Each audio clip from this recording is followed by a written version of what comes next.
Hello students and my dear friends, आज की class में हम बात करेंगे सिलेक्ट स्टेटमेंट के लास्ट टॉपिक की, that is group by clause and order by clause. तो सबसे पहली चीज़ कि ग्रुप बाय क्लॉज क्या होती है। Group by clause is use to display consolidated results from the table.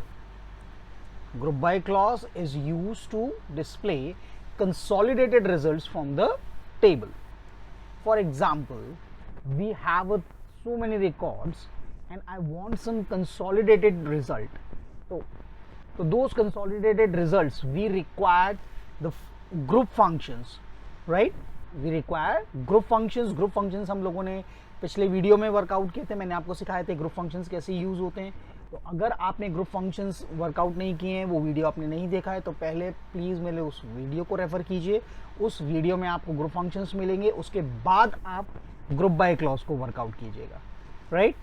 तो let's start with the group by clause to view the consolidated results. तो how to use group by clause and how to view the consolidated result. तो let's start the practical.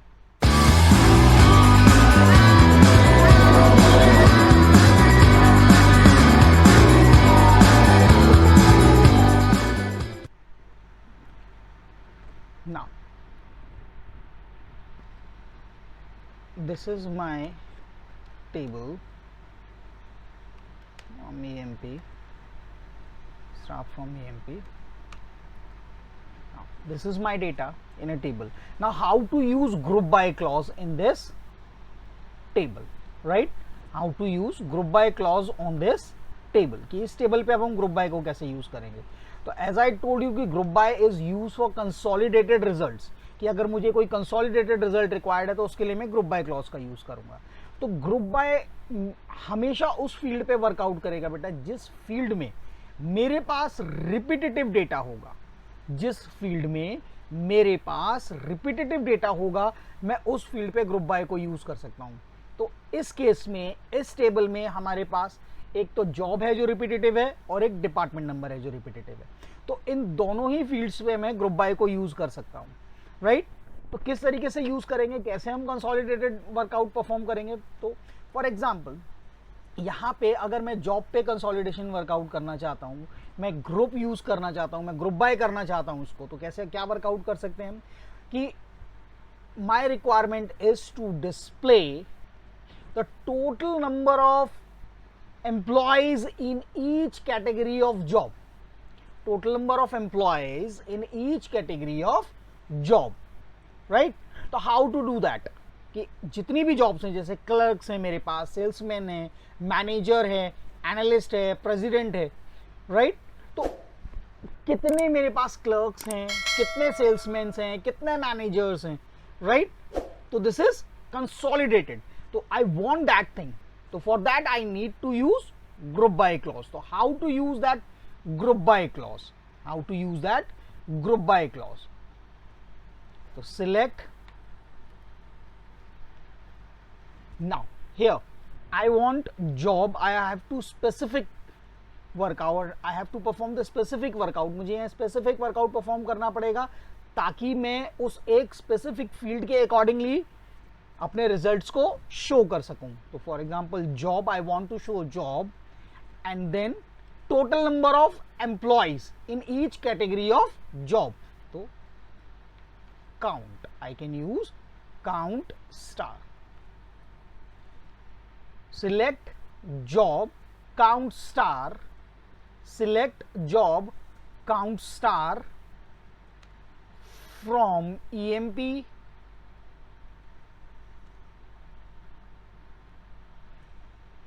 Group by job, group by job, right? तो वो हर एक job को group करेगा। Job repetitive है हमारे पास, तो वो हर एक जॉब को ग्रुप करेगा और total number of employees in each job वो मुझे शो कर देगा।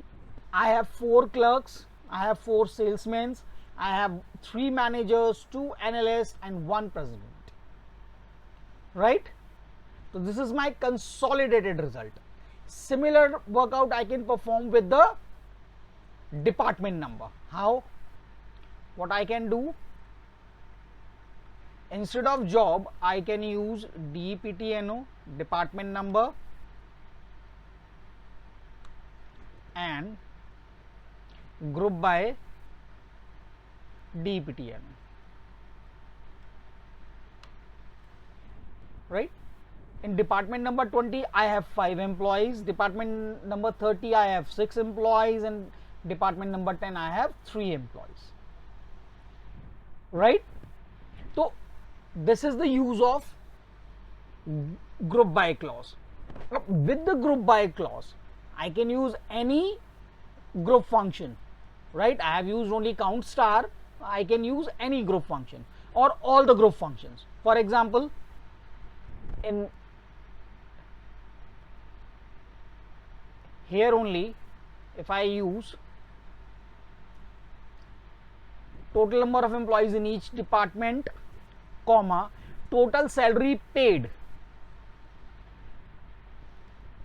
in each department, total salary paid in each department, maximum salary paid कि कितनी मैक्सिमम सैलरी हमने पे करी,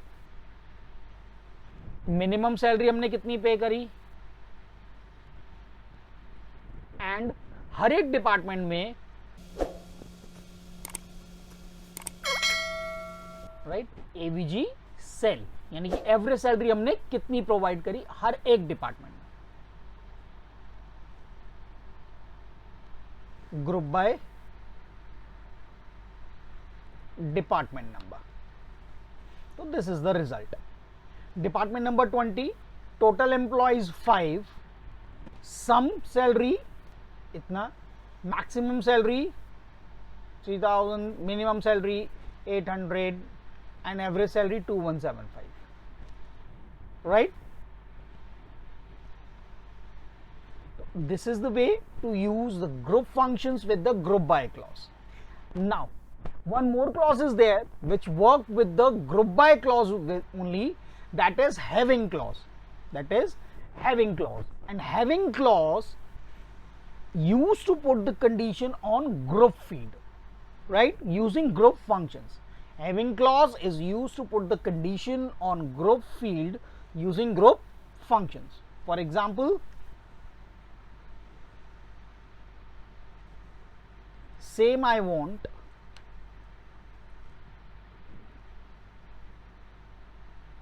group by department number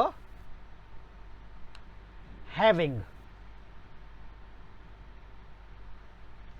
DPT and having count star greater than 3, count star greater than 3, जहां पे टोटल नंबर ऑफ काउंट जो आएगा वो 3 से अबव होगा. तो उसने डिपार्टमेंट नंबर 10 यहां पे शो नहीं किया, राइट? यहां पे हमारा डिपार्टमेंट नंबर 10 नहीं आया. ठीक है, इस क्वेरी में हमारे पास डिपार्टमेंट नंबर 10 आया था, राइट? लेकिन अब यहां पे जब हमने हैविंग क्लॉज यूज किया तो उसने डिपार्टमेंट नंबर 10 को यहां से हटा दिया, राइट? क्योंकि हमने क्या दिया, जहां पे काउंटिंग 3 से अबव है, यानी कि नंबर ऑफ एम्प्लॉइज यहां 3 से अबव हैं, वो उसको शो नहीं करेगा, राइट? तो यहां पे उसने सिर्फ 2 ही डिपार्टमेंट्स हमें शो करे, राइट? कौन कौन से? सिर्फ 20 और 30, right? So this is group by clause. Now the last clause, that is order by clause. That is order by. Order by clause is used to arrange the records either in ascending or descending order, only in output, right? Only in output. It will not reflect the records stored in the table, right? So for example, select star from EMP order by suppose DPTNO, department number के accordingly मैं एक order में arrange कर रहा हूं. तो by default order by clause arrange करती है रिकॉर्ड्स को असेंडिंग ऑर्डर में. Order by clause by default arrange the records in ascending order, right? Smallest to highest,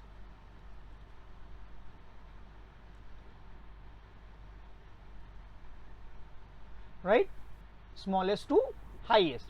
तो ये मेरे स्मॉलेस्ट टू हाईएस्ट आ गए रिकॉर्ड्स। पहले डिपार्टमेंट नंबर 10, फिर 20 and then 30, right.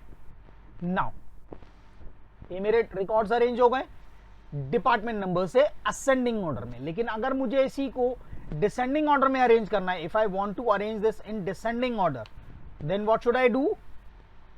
Here I can use DESC clause with the department number. Now this DESC, here this DESC is used as a descending. I am using descending order, right?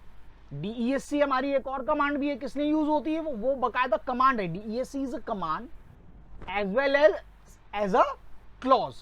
तो if the DESC is used with the select statement in order by clause, so it is used to arrange the records in descending order.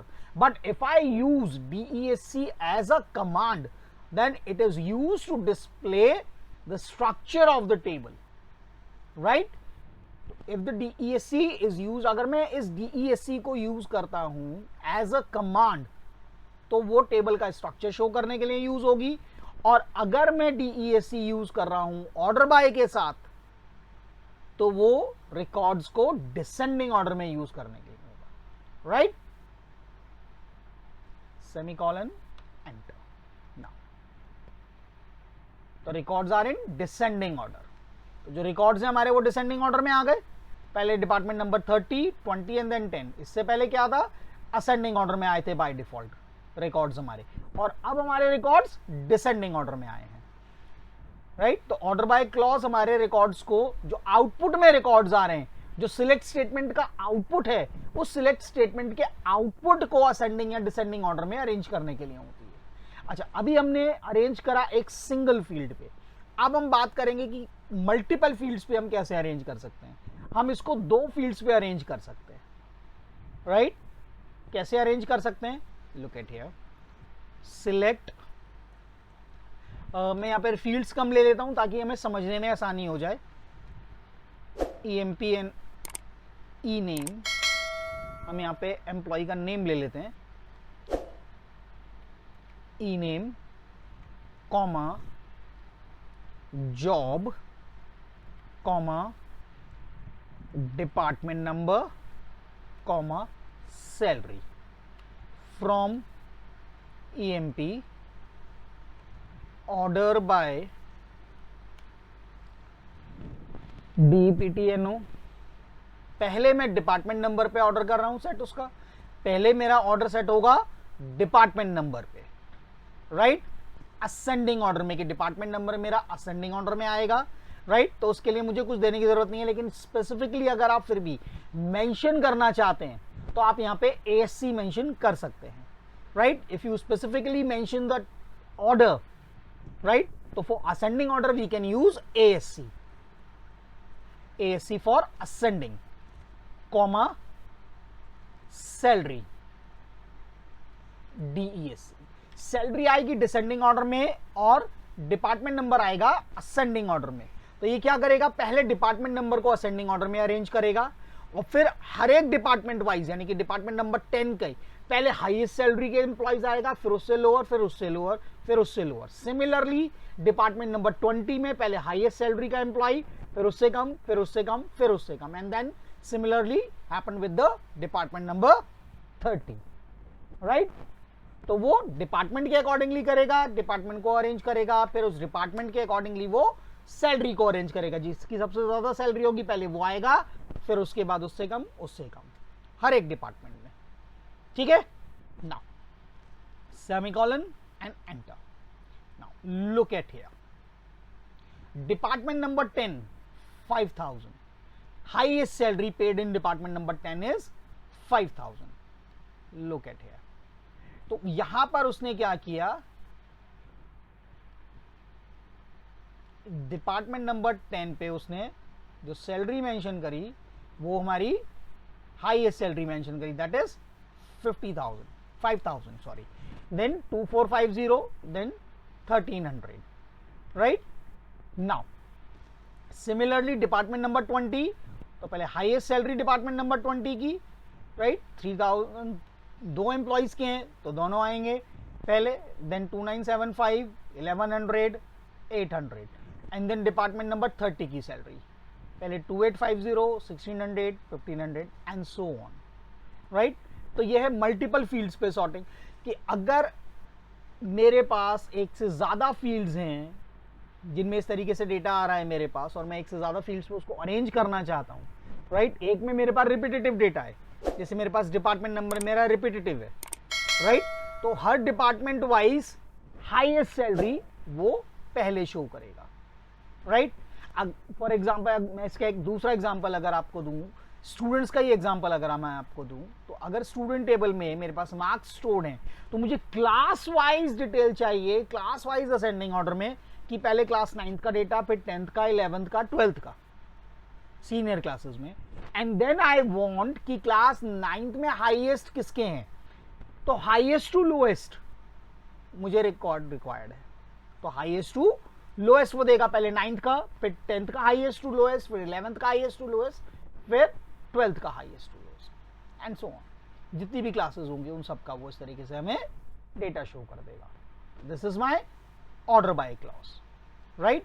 To arrange the records either in ascending or descending order, ठीक है? Arrange the records either in ascending or descending order. ASC clause for ascending, DESC clause for descending. We do not require ASC because by default it arranges the records in ascending order. By default it arranges the records in ascending order, right? But अगर हमें descending order में arrange करना है, then we have to use the DESC clause along with the field name in order by, right? So it's all for today. Hope आज के concept आपको समझ आए होंगे। तो if you like the video, then please like this video, subscribe my channel and share this video. So it's all for today. Stay healthy, stay safe.